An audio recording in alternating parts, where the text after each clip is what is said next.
People say to me, are you having a holiday? And I say, I'm on holiday every day in my garden.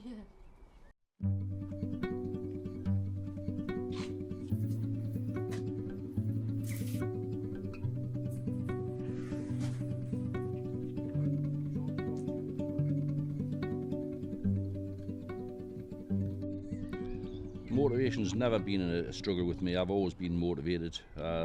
Basically, I believe you make your own way in life. You need to motivate yourself to be successful.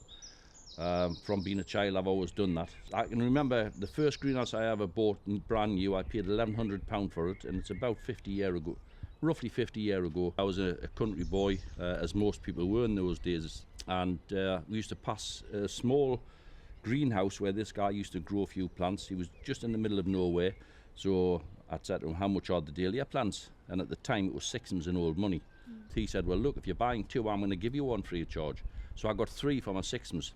At the end of the season I was very proud. The first bunch I ever cut, I took in for my mother. I've grown these myself. I was 8-year-old at the time, and she said, look, a good idea. She says, you're always in trouble with two doors down, there's two twins, their mother's always coming knocking on the door playing war with you. Why don't you give her a bunch of flowers and apologise? So I said, that's a good idea. So I stood on the front street, and it was a small estate, remembering. This lady come down from work, whatever day it was. I had the flowers behind my back, and when she passed I said, Mrs. Leek, can I give you that bunch of flowers? She said, those flowers are beautiful, they're sixpence for you, for the flowers. And I thought, that's good. So the day after I had another bunch ready. I cut it, I stood on the front street. Any lady who come past, I just said, Mrs, there's a bunch of flowers for you. It started off a world passion for me, and also a business, because that ended up my profession. I've been in horticulture all my life, and got into the flower growing for exhibition purposes. And one night I was travelling to a show with about 200 blooms in the back of my van. I was still just maybe 17. A child ran in the road. I hit the brakes hard, lost every flower in the van. So it was a year's work down the drain. And I said, that's a finish with flowers, I'm switching to vegetables. So I started growing leeks. And fortunately, I won my first leek show at 18-year-old, the first show I ever entered. And it gave me the bug, and I've grown leeks ever since. Going back 20 years, or from 50 years up to the last 20 years ago, it was very competitive. People have queued up for an hour to get in to see the shows. Thousands of visitors, thousands of people grew plants. Every village and every pub had a leek show in it at one point. Now you're lucky to see this. It doesn't happen so much. It has declined over the years, but I think basically that's the way we are living now. Still a massive interest in it, and still a lot of people are looking for advice out there. We do have newcomers. I try to help as many newcomers as I can with little video clips that I push out. People phone me up, people come on a daily basis. My standard life, or standard gardening should I say, is much easier. And also it's a wider audience.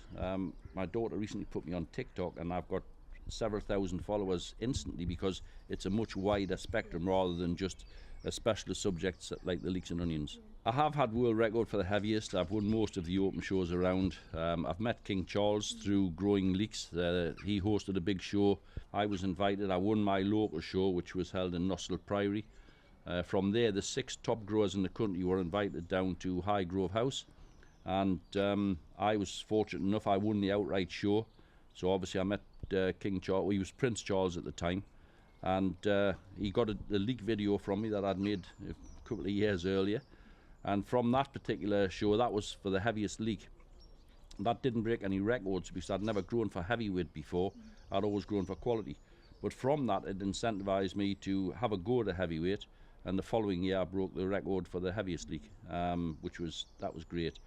I'm more interested now in trying to breed new varieties of leek for other people to go along and win shows and remember me by when I've stopped growing.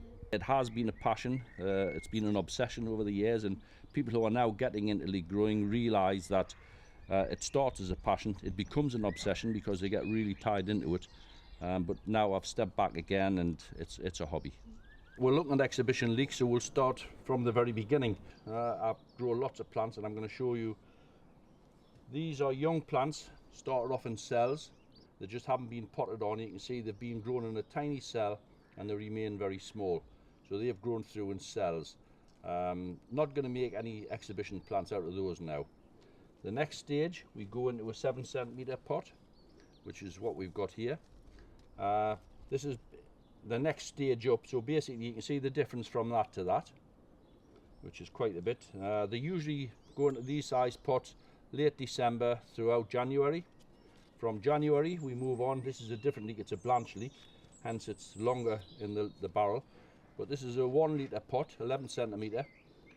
So from there we move up into that size pot, and each time we pot on we strengthen the compost a little bit, so there's a little bit more feed in there. From the 1 litre we go up to a 3 litre, which is more or less what we plant in the garden. Now these are quite large, they have been on lights for a week. It has boosted the growth rate on them. They have a tremendous root on them, and some guys from that size pot they move up to a very large pot. These are 6 litre pots. I've known some guys go up into 10 or 15 litre containers to grow bigger plants. Some of these big ones may split and they'll not hit the show bench. That's probably a little bit larger than I would usually want. This is for a show in July. There's an early show in Beamish this year. It's actually slightly larger than this one, but they're two different breeds here. This is one of my own breedings. I named it after King Charles. Now I actually have supplied some of those plants up into Balmoral Estate, and hopefully they'll win the big show up in Inverness, and King Charles will see them when he goes up there, his namesake. So that's a nice one to watch for. This is a new one which has won a lot of shows. This is the Cumberland Leek, obviously bred across in Cumbria, and it's also another superb plant. So that's the process of growing through. From this stage they get put either into large containers to be grown outside, or into the trenches which we prepare further down the garden, which we'll see later. When I look back over the years, leek growing has been a hotbed. There's been an awful lot of people who've been into the leek scene, but I organise a large show along with Beamish Museum. It's held in Beamish along with the committee of the North East Horticultural Society, and it has encouraged people to grow. Last year there were several thousand visitors through the doors, so a great thank you to everyone who's come today. It's been a pleasure to talk to everyone. We'll see you all again.